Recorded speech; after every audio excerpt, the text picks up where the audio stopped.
My brother smiled when the will was read. "They left you the swamp," he whispered. Everyone looked away like I deserved it. Then the county sent a letter that made my hands shake. So I called someone who handled land disputes and stayed silent. Before that letter came, before the bank statement changed everything, I was sitting in a quiet office trying not to cry in front of people who had already decided I wasn't worth much. My brother, Kevin, sat across from me in a dark suit, relaxed in a way that made my stomach twist. He looked like he was waiting for paperwork, not listening to our parents' final wishes. Our parents had been gone for 2 weeks. It happened during a weekend boating trip. One phone call, a few official explanations, and suddenly the house I grew up in was full of relatives speaking softly and touching my shoulder like they had always cared. Grief came in waves. Some moments I felt hollow.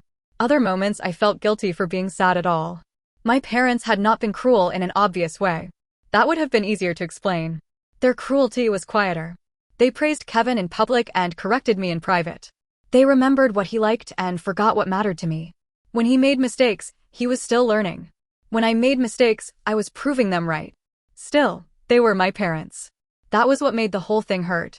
Timothy, the man handling the estate, sat at the head of the table with a folder in front of him. He had a calm voice and kind eyes, but he kept those eyes on the paperwork. I understood why. Nobody wanted to look directly at the daughter who was about to be reminded of her place. Kevin tapped his thumb against his phone. "Can we start?" he asked. Timothy nodded. "Of course." He read through the formal language first. Names, dates, confirmations. My hands stayed folded in my lap. I had no illusions about what was coming. Kevin would get the house. He would get the accounts. He would get the polished version of our family history. I had told myself I was ready. Then Timothy read it out loud. "To my son, Kevin, I leave the family residence in Seattle, including all remaining household property, vehicles, investment accounts, and personal effects not otherwise assigned." Kevin looked down, but the corner of his mouth lifted. A tiny smile. That hurt more than if he had laughed. Timothy turned the page. His voice slowed. "To my daughter, Samantha, I leave full ownership and title to Parcel 7D, located outside Portland, Oregon, including all rights and responsibilities attached to said property."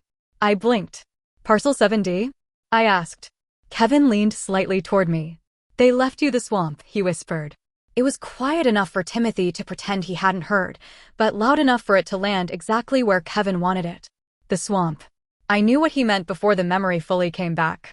When we were kids, our father bought a patch of wet, overgrown land outside Portland. He used to joke about building a cabin there, even though there was no proper road, no power, and barely any dry ground after heavy rain. My mother hated it. Kevin called it the Mosquito Kingdom.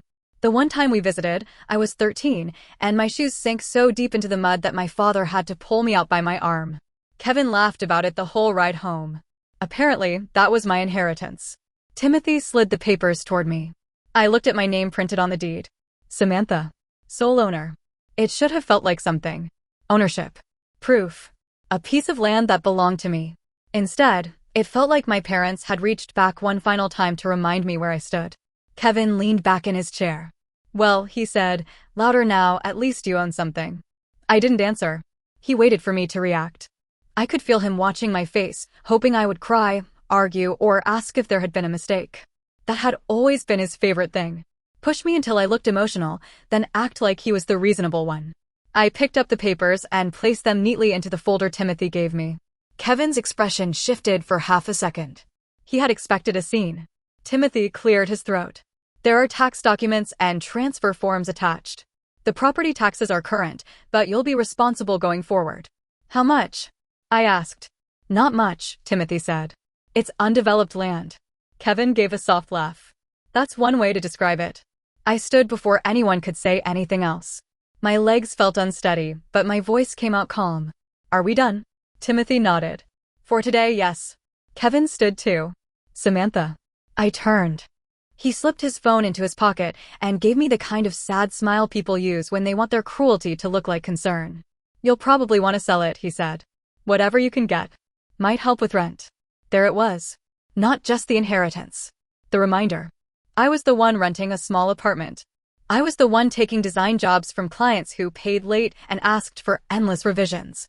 I was the one with no safety net, no family help, and no backup plan. Kevin got the house. I got mud. I looked at him for a long moment. Thanks for the advice, I said. Then I walked out with the folder pressed against my chest. The weeks after the will reading felt colder than the funeral. At least during the funeral, people pretended. After the estate meeting, the pretending stopped. My Aunt Pamela stopped answering my calls. A cousin I used to be close with sent one message that said, "Hope you're doing okay," and then disappeared. Invitations stopped. Family updates stopped. Nobody asked if I needed help sorting through our parents' things. Nobody asked if I wanted anything sentimental from the house. Kevin had the keys, so Kevin controlled the memories. I saw photos online before I heard anything directly. The house looked the same from the outside. White trim, wide porch, trimmed hedges, the kind of place people looked at and assumed happiness lived inside. Kevin posted a picture of himself standing near the front steps with his wife, Ashley, smiling beside him. The caption said, "Honored to carry on the family legacy." I stared at those words until they blurred. Family legacy. That was what they called it when he got everything. When I got Parcel 7D, it was a joke. The next months were an exercise in swallowing my pride. My rent went up. A large client canceled after 3 weeks of unpaid drafts. Another client kept asking for changes and then vanished. I stretched groceries until every meal felt like math. I did not call Kevin. That mattered to me. There were nights I sat at my kitchen table with my laptop open and the lights dimmed, looking at the folder from Timothy's office. The deed sat inside like a dare. Parcel 7D. I searched it online once. The satellite image was almost funny. A green-brown shape outside Portland, surrounded by scrub trees, drainage ditches, and rough access roads. I zoomed in until the screen became pixels, as if staring harder would reveal hidden value. It didn't. There were no buildings. No lakefront view. No development signs. Just wet ground and weeds. I clicked out of the map and closed the laptop. My parents had known exactly what they were doing. They didn't leave me nothing. They left me something that looked like nothing, because that was more humiliating. By the end of the year, Kevin had settled fully into his new role. The family treated him like the center of everything. He hosted dinners at the house. He posted pictures of polished floors and candlelit tables. Ashley shared photos from the backyard with captions about blessings and fresh starts. I watched quietly. Not because it didn't hurt, because there was nothing useful to say. Then, 13 months after the will reading, a certified letter arrived at my apartment. The mail carrier knocked hard enough to make me jump. I opened the door in old sweatpants, expecting another bill or some notice from my landlord. The envelope was thick and official-looking, with a return address from a county office in Oregon. My stomach dropped. Parcel 7D. I signed for it with a shaking hand. For a few minutes, I stood in my kitchen holding the envelope. I was afraid to open it. All I could think was that some department had found an environmental issue, a fine, a tax problem, or a responsibility I couldn't afford. That was the cruel joke of inheriting land nobody wanted. Even worthless things could still cost money. Finally, I sat down and tore it open. The first page was full of formal language. I read it once and understood almost nothing. Then I read it again slower. There was a planned highway expansion, a commercial freight corridor, a proposed logistics hub, and Parcel 7D was listed in the project documents as part of a necessary acquisition zone. I stopped breathing for a second. I spread the pages across my kitchen table. Maps, notices, contact names, deadlines. There was also a letter from a private company asking to discuss purchase options before the state moved forward with its own process. My land. The swamp. The joke. It sat across one of the cleanest access points between a future truck route and a planned distribution site. Most of the parcel was still wet and ugly, but one strip had the right elevation, road access, and title history to make it valuable. The company didn't need every inch of it. They needed the part nobody had bothered to care about. I read the offer at the back of the packet. It was more money than I had ever seen attached to my name, but something about it felt too quick. Too clean. Too eager. My first instinct was to call someone. Then I pictured Kevin's face at the will reading. They left you the swamp. I folded the papers carefully and put them back in the envelope. I did not call my brother. I did not call my aunt. I did not post anything. The next morning, I called Justin, someone who handled land disputes and property negotiations. And then I stayed silent. Justin's office was smaller than I expected. I thought someone who handled deals like that would work in a glass building with a view. Instead, his office was above a quiet row of shops, with creaky stairs and a waiting room that smelled faintly of printer ink. That made me trust him more. Nothing about the place was trying too hard. He read the documents without interrupting. I sat across from him, gripping a paper cup of coffee I hadn't touched. Every few minutes, Justin circled something with a pen. A deadline. A parcel number. A line on the map. When he finished, he leaned back. "They lowballed you," he said. My mouth went dry. I thought it was a lot. "It is a lot compared to what you expected," he said. "It is not a lot compared to what they need." He tapped the map. "This section matters. The wetlands limit what most buyers could do with it, but this project is different. The value is in the access, the route, and the time they save by getting it from you cleanly. So what do I do? First, you don't speak to the company directly. You don't speak to the county without representation. And you don't tell relatives who might suddenly develop opinions." That last sentence made me look up. He noticed. "Family situation?" he asked. I gave a small laugh, but it came out tired. The land was supposed to be an insult. Justin nodded once. "Then treat it like an asset, not an apology." That sentence stayed with me. For the first time since the will reading, I felt something other than shame. Not excitement yet. Not even hope. Hope felt dangerous. But the ground under me shifted.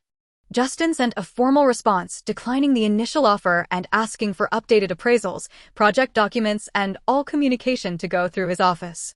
He explained that the company would likely return with a better number, but that we had to be patient. Patience sounded elegant when he said it. In real life, it meant checking my email every 10 minutes and pretending not to care. I still worked from my apartment. I still took difficult clients. I still bought cheap groceries and argued with myself over small purchases. Nothing in my daily life changed, except now I carried a secret so large it made ordinary conversations feel strange. Kevin texted me once during that time. Not to ask how I was. Not to talk about our parents. He sent a photo of a chandelier being installed in the dining room. "Finally fixing the place up," he wrote. The house looked beautiful in the way old houses look beautiful when you don't know what is happening behind the walls. I wrote back, "Looks nice." He replied with a thumbs up. That was our relationship. A month later, the company came back with a higher offer. Justin rejected it. 2 weeks after that, another offer came. He rejected that one too. I started to get nervous. What if they walk away? I asked him over the phone one afternoon. "They probably won't," he said. "Probably? No honest person can promise you anything," he said. "But their own documents show they are under pressure. They can reroute, but that means more studies, more permits, and delays. Your parcel is not the whole project, but it is one of the pieces they failed to secure early. That makes it expensive now." I sat on the edge of my bed, staring at the peeling paint near my window. How expensive? Enough that you need to stop thinking like someone grateful for scraps. I didn't know what to say. Most of my life, I had done the opposite. I asked for less. I took less.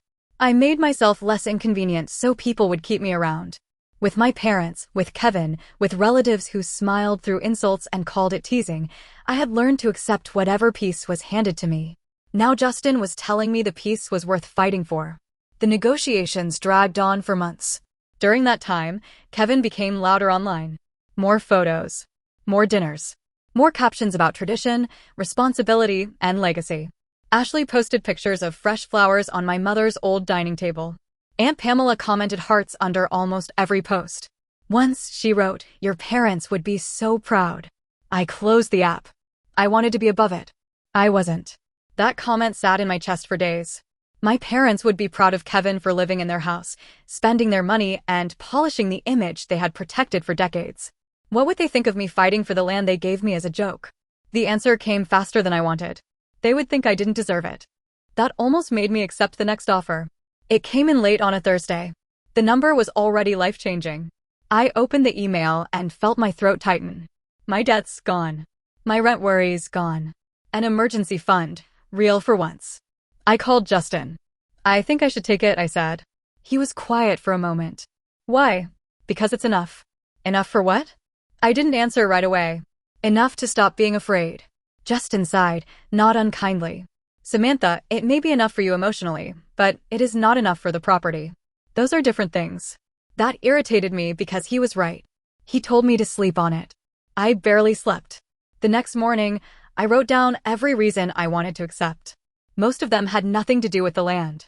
They had to do with fear. Fear that the offer would vanish. Fear that I was being greedy. Fear that wanting more made me like Kevin. By noon, I called Justin and told him to reject it. For the first time in months, I smiled after hanging up. The final offer came 3 weeks later. Justin asked me to come into his office. I knew from his voice that something had changed. He didn't make small talk when I arrived. He placed the printed offer in front of me and turned it around so I could read it. I saw the number. At first, it didn't make sense. My mind tried to turn it into something smaller. A typo. A future estimate. A project total. Anything except an offer for the land my family had laughed at. For $1,200,000. Before taxes. Before fees. Before anything else. Still enough to change my life completely. I covered my mouth with my hand. Justin, let me have the moment. They've reached their deadline, he said. This includes the purchase, access rights, and settlement language. I reviewed it. It protects you. I stared at the page. My name was there again, just like it had been on the deed. Only this time, it didn't feel like an insult. It felt like a door. What happens if I sign? I asked. The transaction closes, the funds transfer, and Parcel 7D becomes part of their project. Then you move on with your life. Move on. Those 2 words sounded impossible. I signed the papers the next week. When the money cleared, I did not celebrate dramatically. I sat on my apartment floor with my laptop open, looking at my bank account until the numbers stopped looking real. My hands shook so badly I had to close the laptop. The first thing I did was pay off every debt I had. Student loans. Credit cards. Medical bills from a hard year. Every balance that had followed me from month to month like a shadow. Then I hired someone careful with money, the kind of person Justin recommended because she used words like conservative, diversified, and long-term. I wanted boring. Boring sounded safe. I did not buy a sports car. I did not call Kevin.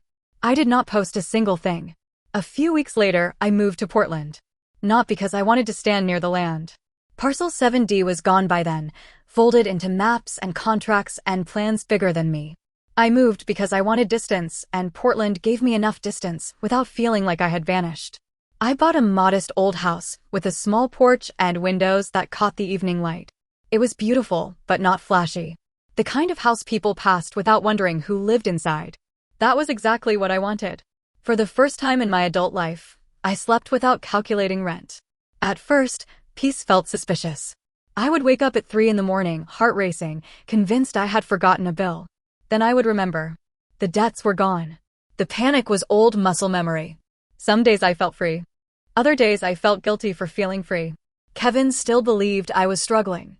The family did too. Nobody reached out unless they needed something small, like an old photo or a date for paperwork.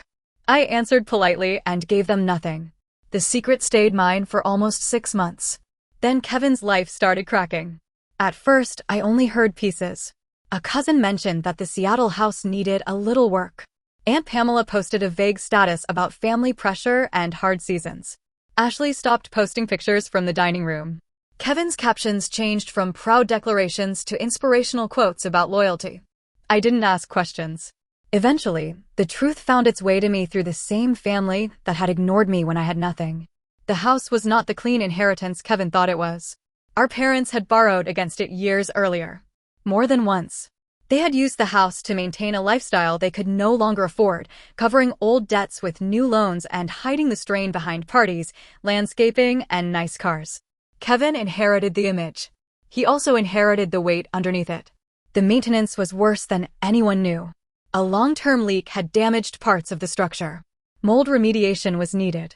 Insurance became complicated. Repairs cost more than Kevin expected, and the remaining accounts were not enough to save him. For the first time in his life, Kevin had to deal with numbers that did not bend around his pride. I should have felt vindicated. Instead, I felt still. Like I was standing behind glass, watching the family machine break down without me inside it. Then Aunt Pamela found the public property records. I knew someone had found out before anyone called me. My phone started buzzing one morning while I was making coffee. One notification, then another, then so many that the sound became ugly. A text from Aunt Pamela. Then a missed call from a cousin. Then Kevin. Then Ashley. Then relatives who had not said my name in over a year suddenly appeared like I had been hiding treasure from them personally. Aunt Pamela's message came first. Samantha, we need to talk. I saw the Portland records. This should have been discussed as a family. As a family. I laughed once, but there was no humor in it. The family had discussed plenty without me. The house. The dinners. The photos.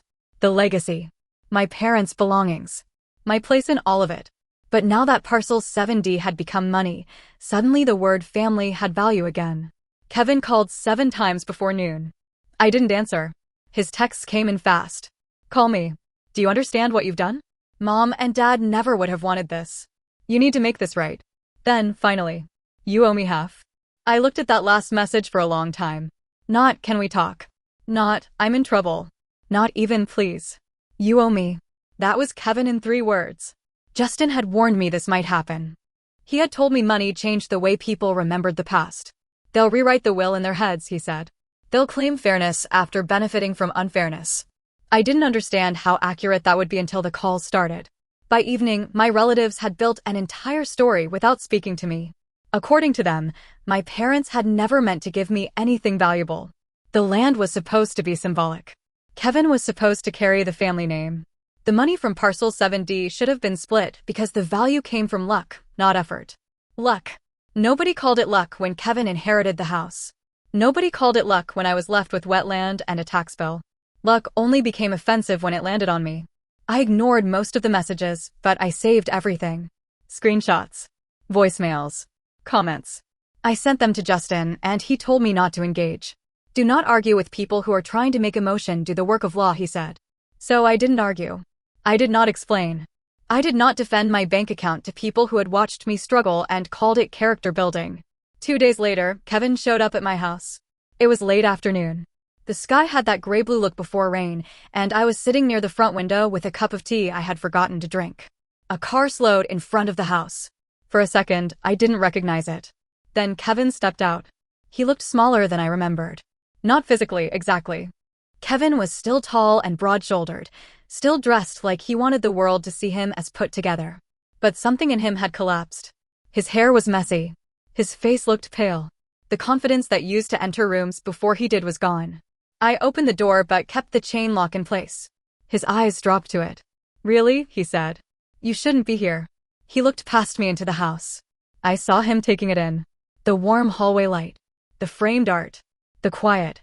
Proof that I had built something without asking permission. His jaw tightened. So it's true. I said nothing. You sold it, he said. Yes. For millions. I didn't answer. His eyes flashed. Say it. No. That made him angry. Not loud yet, but I could see it moving under his skin. He stepped closer to the door. You let me sit in that house drowning while you had millions sitting in the bank? I didn't know about your finances. You knew enough. I knew what everyone else knew. You inherited the house. He looked away, swallowing hard. For a second, I saw something almost human in him. Fear. Exhaustion. Maybe shame. It softened me more than I wanted. Then he spoke. Mom and Dad made a mistake. The softness vanished. I stared at him through the small gap in the door. They made a lot of mistakes, I said. You know what I mean. No, Kevin. I don't think I do. His voice lowered. They didn't know that land would be worth anything. If they had known, they would have never left it to you alone. There it was. Not an apology. Not regret for laughing at me.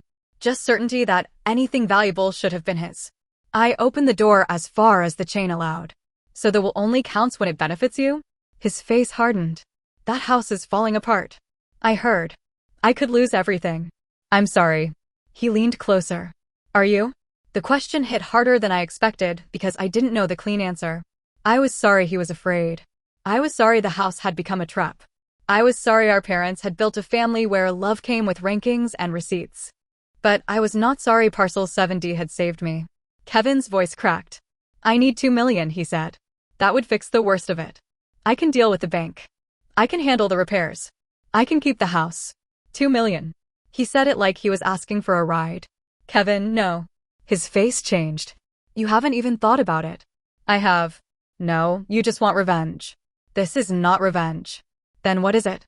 It's me keeping what was legally left to me. He shook his head. That land was trash until somebody else wanted it. And the house was wealth until the debt showed up.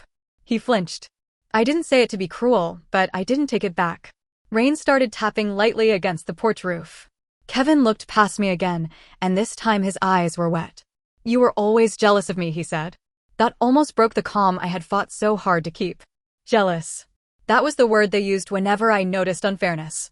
If I asked why Kevin got help and I didn't, I was jealous. If I wondered why his mistakes were forgiven and mine were remembered, I was jealous. If I stepped back from family events where I was treated like furniture, I was jealous. I leaned closer to the gap. I was not jealous of you, I said. I was tired of being treated like proof that you were better. For once, Kevin had no quick answer. He tried to rearrange the conversation into something he could win. You're going to let your own brother lose his home. The home you said was your legacy? His lips pressed together. The home you posted about for a year while I was trying to keep my rent paid? That's not fair. No, I said quietly. It wasn't. He stepped back from the door as if I had pushed him. For a moment, all I could hear was rain. Then he said, Mom would be ashamed of you. That one landed. Not because I believed it. Because he knew exactly where to aim. I closed my eyes for half a second. When I opened them, my voice was steady. Maybe. But Mom and Dad gave you what they wanted you to have. They gave me what they wanted me to have. Kevin stared at me. I finished before he could interrupt. You told me to enjoy my mud. So I did. His face twisted. Samantha. No. I closed the door. He knocked once. Then again. Not hard. Not threatening. Just desperate. I stood on the other side with my hand over my mouth, listening to the sound of my brother finally asking for something he could not take. After a few minutes, the knocking stopped. I watched through the window as he walked back to his car in the rain. He sat inside for a long time before driving away. I called Justin before I called anyone else. He told me we would send a formal notice, making it clear that Kevin and the rest of the family were not to come to my home or continue contacting me about the money. I hated that it had come to that, but I hated the fear more. The next week was ugly. My relatives turned to social media. They didn't name the exact amount, but they said enough. I was greedy, cold, ungrateful, punishing my brother over an old family misunderstanding, taking advantage of a technicality, forgetting where I came from. Aunt Pamela wrote a long post about money revealing character. I almost replied. I typed 3 different responses and deleted all of them. Arguing would only feed it. Ashley messaged me once. Her message was shorter than the others. I don't agree with how Kevin handled this. But he is scared. Please think about what you can live with. That one stayed with me. Not because it changed my mind. Because it asked the only question that mattered. What could I live with? For days, I walked around my quiet house asking myself that. Could I live with keeping every dollar while Kevin lost the house? Could I live with giving him money and watching my family learn that guilt worked? Could I live with becoming the person who rescued everyone who abandoned me? There was no clean answer. That is the part people online never understand. They want stories to end with one person perfectly right and one person perfectly wrong. Real families are messier than that. Kevin was cruel to me, but he was also shaped by the same parents who taught him he deserved more. My relatives ignored me, but they had spent years orbiting my parents' version of the truth. Understanding that did not mean I had to pay for it. In the end, I made one decision. I would not give Kevin half. I would not rescue the house. I would not let my parents' final insult become a family fund just because it turned valuable. But I did one small thing nobody in my family talks about. I paid the remaining balance on a storage unit that held some of our parents' personal items Kevin had almost lost during the financial mess. Not the expensive things. Not furniture or silver or anything that could be sold to keep up appearances. Just boxes of photographs, old letters, holiday ornaments, and a few things from when we were kids. I had them moved to a neutral storage facility and sent Kevin the access information through Justin. No note. No lecture. No check. Just the memories the house had been swallowing. Kevin never thanked me. I didn't expect him to. A few months later, the house went on the market as a distressed property. From what I heard, Kevin did not walk away with much. Ashley separated from him, though I don't know if that became permanent. Aunt Pamela stopped posting about character once people started asking questions about the debts. The family group chat continued without me. That used to hurt. Now it feels peaceful. My life is quieter than I imagined it could be. I still work, but I choose projects instead of grabbing anything out of fear. I cook real meals. I sleep better. Some mornings I sit on the porch with coffee and listen to the rain, and I think about Parcel 7D. The swamp. The mud. The thing nobody wanted until it could save them. People keep telling me I could have been the bigger person. Maybe they're right. Maybe the bigger person writes the check, swallows the history, and calls it healing. But I spent my whole life being asked to make myself smaller so Kevin could feel bigger. I am done shrinking. So when people ask if I feel guilty, I tell them the truth. Some nights, yes. But guilt is not always proof that you did something wrong. Sometimes it is just the sound of an old role dying. My parents left my brother the house. They left me the land. He laughed when I got mine. I stayed quiet when mine became worth more. And now, for the first time in my life, that silence belongs to me.